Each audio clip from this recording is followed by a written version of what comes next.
దానికి ఓపెనింగ్ లెక్కది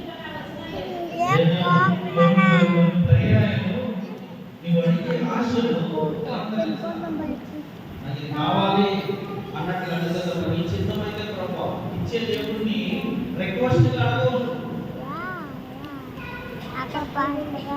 నువ్వు ఆర్డర్ వేసినట్టు అడుగుతావు. ఒక అవకాశం ఉంటే నా ఆశిది అని చెప్పుకోలేదు. ఫైనల్ చేసి మాట్లాడదు. నువ్వు డిసైడ్ చేసి ఆ సింహాసనం మీద కూర్చునే అవకాశం మామూలుగా ఉంటే వాక్యానుసారంగా జ్ఞానానుసారంగా మామూలుగా ఉంటే తల్లి కదా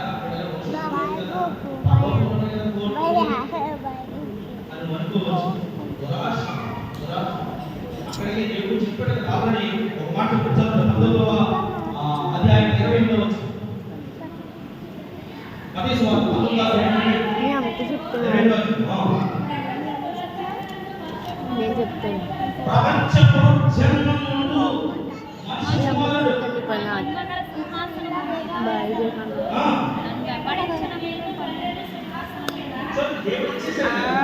మరేమో చచ్చిపోతాను. పంచభూతాలు ఎక్కడైనా రాష్ట్రంలో లైవ్ అయిపోయి కాబట్టి భూమి ఆకాశాలతో కూడా కాలిపోయి కూడా లైవ్ అయిపోయి కొత్త ఆకాశం కొత్త భూమి సృష్టించే దేవుడు జన్మనందు నూతన సృష్టినందు నన్ను వెంబడించిన మీరు నా కోసం శ్రమపడిన మీరు 12 సింహాసనాల మీద నుండి 12 గోత్రాలకి తీర్పు తీస్తారని దేవుడు సింహాసనం చేసిన తర్వాత మళ్ళా తల్లిగా వెళ్ళి దురాశ వ్యక్తపరచలేదు. 12 మంది శిష్యులకి 12 సింహాసనాలు ఉన్నాయని దేవుడు చెప్పాడు కదా. కాదు, నువ్వు వైపునే ఉండాలి, ఎడమ వైపునే ఉండాలి. ఒకవేళ ఆ 12 సింహాసనాలు అసలు చమకైపోతారేమో, దూరం అయిపోతారేమో. దురాశ రాత్రి కాలంలో నీకు నేను ధ్యానం చేస్తున్న అంశము దురాశ. ఈ దురాశలో మానవుడు తన సొంత జ్ఞానాన్ని నమ్ముకుని స్వనీతిని ఆధారం చేసుకుంటే కనుక ఏమి చేయలేడు. దేవుని మీద ఆనుకుంటే కనుక సర్వభూమి మీద ఉన్న మానవుడి ఆయన వైపు చూస్తే కనుక ఆయన ఆశ్రయదుర్గంగా ఉన్నాడు, ఆయన నమ్ముకున్న దేవుడిగా ఉన్నాడు. ఇక మానవుడికి ఏం అవసరం ఉంటే కనుక రక్షణ అవసరం. ఆయన వైపు చూస్తే రక్షణ కలుగుతుంది. మానవుడి పరిస్థితి ఏంటంటే కనుక ఎప్పటికైనా ఆయన తెలుసుకుంటారు. ప్రతి మోకాలు మోగుతుంది, ప్రతి నోరు కూడా ఆయన్ని దేవుడు నమ్ముకుంటారు. అందుకనే దేవుడు నేనే అని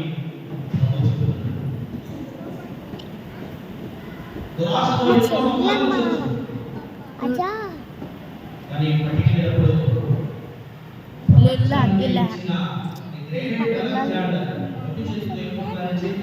పట్టినప్పుడు చేతులు బయట పెట్టుకుని చూపించుకుంటూ వెళ్ళిపోయాడు.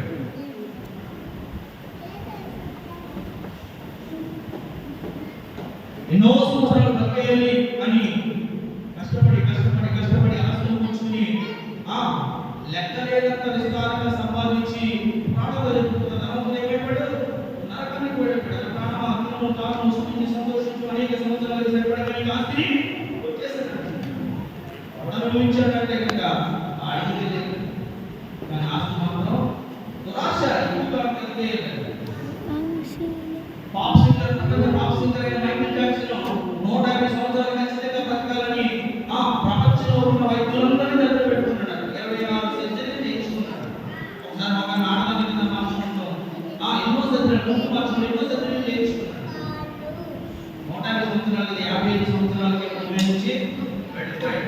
అంతమంది వైద్యులు పెట్టుకున్నాడు. దురాశ జలదయ కుమారులు కూడా ఆ తల్లి కూడా ఏమంటుందంటే ఎక్కువ వైపు ఎడమ వైపు ఉంటుంది కూర్చోబెట్టుకుంటుంది. దాని రామీలు అంటున్నాడు అయితే చదవబడిన 139 సంగీతాలు అంటే కూర్చుంట ఎక్కడ ఉన్నదానికి తెలుసు. నీ ముందుకు తెలుసు, నీ జీవితంలో తెలుసు, నీకే పోవాలని తెలుసు. నీకు అవసరం ఏదైనా ఉంటే కనుక వాణి చిన్నమైతే అని వేడుకుంటే నీ ఆశల ప్రాణాన్ని ఏదో వాటర్లోకి వెళ్ళి ఆటేసినట్టు కావాలి. అదే బైబిల్ రాత్రి కాలంలో జ్ఞానానికి అది దురాశని తెలియజేస్తుంది. ఇంట్లో అడ్రస్ ఒకసారి సృష్టికర్త దగ్గర రిక్వెస్ట్ చేస్తాం, చిత్తాన్ని వేడు, కనికరింపడు, సహాయాన్ని కొత్త పెన్లో ఇంకో చదువు. పెన్ను వచ్చింది. యాకోబు పత్రిక 4వ అధ్యాయం 2-3 వచనాలు చదువు. యాకోబు పత్రిక. మీ భోగేచ్ఛలు ఉంటాయి కదా, మీరు ఆశపడుతున్నారు, ఎందుకంటే మీ ఆశ దురాశ, అందుకే ఏం దొరకలేదు. మీ భోగేచ్ఛలు దేవుడి మహిమార్థం కాదు, చక్కగా బతకడం కాదు, తృప్తిగా ఉండడం కోసం కాదు, లగ్జరీ లైఫ్ కోసం. ఎందుకు సంపాదిస్తున్నారు అంటే కోటీశ్వరులు ఉన్నారు, కానీ పేదల కోసం చేశారన్న పేరు వాళ్ళకి లేదు. లగ్జరీగా బతకడం కోసం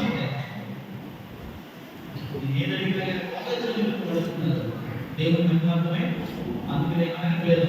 అందుకే మీరు అడుగుతున్నారు కానీ మీరు పొందుకోలేకపోతున్నారు. ఆ దురాశ దేవుడికి ఇష్టం. చదువు ఒక మాట, కీర్తన 139వ సంకీర్తన, చదివిన సంకీర్తనలో మళ్ళా చదువు, 2వ వచనం కండి.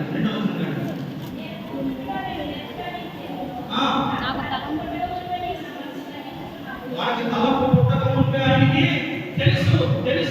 అందుకనే ప్రభు క్లియర్గా ఏం చెప్తున్నాడు తెలుసా? మొదట నా నీతిని, నా రాజ్యాన్ని వెతుకు, నీకు ఏం కావాలో నేను ఇస్తాను అంటున్నాడు. రేపు ఆహారం గురించి చింతించదు. ఒకసారి ఐగుప్తున్న ఆకాశ పక్షులను చూపు, అవి చూడు, అవి వెతుకు, కోరిక కొండలో కూర్చుకును, వాటికి తెలుసా లేదు. ఆయన ప్రతిరోజు కూడా భక్తులని పక్షులు తెచ్చుకొని అని మాట ఎక్కడైనా విన్నారా? విన్నామా? లేదు.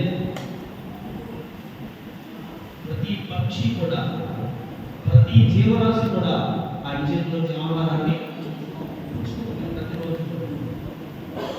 మానవుడు ఎందుకు అంటే కనుక దురాశ. ఇశ్రాయేలు ప్రజలు కూడా ప్రభు చెప్పాడు, ప్రతి నిత్యము కూడా ఫ్రెష్గా మీరు తినండి. ఒక ఒమేరు తెచ్చుకుని ఆ ఒమేరు మనల్ని తెచ్చుకుని తిని మనం రేపు గురించి చెప్పబడదు, మనల్ని పంపిస్తానంటే ఈ లక్ష్యాలు తెలుసా? మరి నెక్స్ట్ ఏమైపోతుందో. విశ్రాంతి దినానికి ముందు రోజు మాత్రమే 2 రోజులు సపరేట్ తెచ్చుకోండి అని చెప్పి దేవుడు ప్రతిరోజు ఏ రోజు కాదని తెచ్చుకోండి. ఈ లక్ష్యాలు తెలుసా? రేపు కొనదేమో అని ఎక్కువ కూర్చుకున్నారు. ఏం చేయండి? పువ్వులు పెట్టేస్తాం. ఏ రోజు కాదు దేవుడు ఫ్రెష్గా ఇస్తాడు. అంటే మానవ ఆశలో ఉండే దురాశ. దుఃఖానికే, నష్టానికే అది సాదృశ్యం తప్ప ఏమాత్రం దానిలో నీకు వేరనేది మనలో. అందుకనే యాకోబు చెప్తున్నాడు, మీరు అడుగుతున్నది పొందుకోవట్లేదు తెలుసా? దేవుని నిర్మాణం అంటే నీకు కావాల్సింది కాకుండా నీ భోగేచ్ఛల నిమిత్తము నువ్వు అడుగుతున్నావు. చదువు యాకోబు పత్రికలో 4వ అధ్యాయం 14వ వచనం 15వ వచనం చదువు.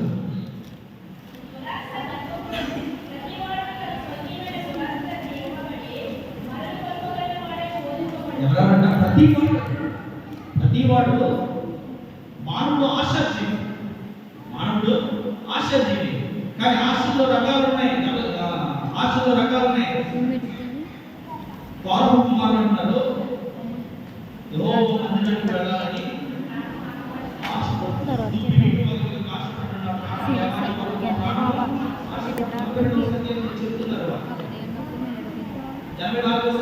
చెప్తారు.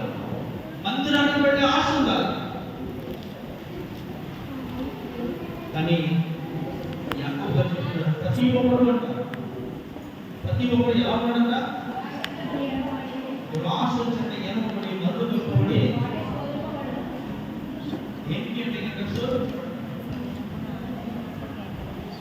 వారికి ఏమీ లేదన్న ఒక సంతృప్తి కలిగి ఉన్నామన్నది కూడా ఇప్పుడు కూడా ఏమీ లేదన్నట్టే మాట్లాడారు. ఇదివరకే ఆ పట్టిన అన్నము ఆ పిల్లలు పెట్టడానికి ఎన్నో కష్టాలు పడ్డ తల్లిదండ్రులు నేటి సమృద్ధిలో ఆ స్థితిని గుర్తు చేసుకోవట్లేదు. పక్కింటి ఇల్లు చేసుకున్నాడు ఆ పరిస్థితి, కానీ ఆ స్టేడే అంతా నేను ఎక్కడే ఉంటాను. ఇంటికి వస్తుందా? దురాశ.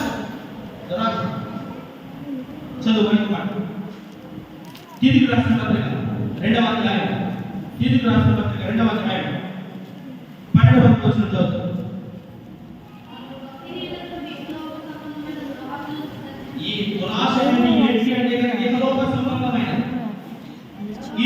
ఆశలో, ఈ దురాశలో, ఈ లోక సంబంధమైన దురాశలో ఈ భక్తుడు ఏమైపోతుందో తెలుసా? దిగజారి పరిశుద్ధ స్థలముల వైపు హీనమైపోతున్నా, బలహీనమైపోతున్నా. చదువు. సమర్పించుడి. నీ యొక్క దురాశను విసర్జించి సియోను వారిని నిన్ను ఆ. ఆశీర్వదించుగాక. సహోదరులారా, ఆశ ఎలా ఉండాలి? ఇక్కడ వెళ్ళకుండా ఆలోచించుకుంటూ ఉండాలి నేను. ఇక్కడ కొంతకాలం బ్రతుకుతాను, అక్కడ యుగాలు జీవిస్తాను. ఇక్కడ ఎంతకాలం బ్రతికినా చచ్చిపోవాల్సి ఉంటుంది. అక్కడ చావనేదే లేదు. ఇక్కడ రేపు లేస్తే చక్క ఆ పొట్ట కోసం లేదా పంట కోసం నివాసం కోసం కంపట్లాడుతూ ఉండాలి. సూర్య చంద్రుడు అవసరం లేదు, ఆకలి తప్పుడు లేవు. ఆ పరలోకం కోసం నువ్వు ఉండాలి. అది నీ ఆశ. రేపటి గురించి చింతిస్తున్నా. యాకోబు ఏం చెప్తాడు తెలుసా? చాలా సంగతులు చెప్తాడు. ఒక ఆయన పట్టణానికి వెళ్ళి లాభం సంపాదించి వ్యాపారం చేసి లాభం సంపాదించుకోవాలని చెప్పుకున్నారు. రేపు సంభవించిన మీకు తెలీదా మీ జీవము? అనే మాటది. నువ్వు ఆశలు కలిగి ఉన్నావు. ఇంకో సంబంధమైన ఆశతోనే ఉండిపోతున్నావా? 8:30 ముగించడండి. దురాశ అది దురాశ అంటుంది. దాని చేత నువ్వు మరుగుపడతావు. ఆ దురాశ చేత నువ్వు ఏడవ పడతావు. ఏడవ పడతావు ఎక్కడికి వెళ్ళిపోతుందో తెలుసా? ఇదిగో దేవుడు చెప్తున్నాడు. 3.5 సంవత్సరాల్లో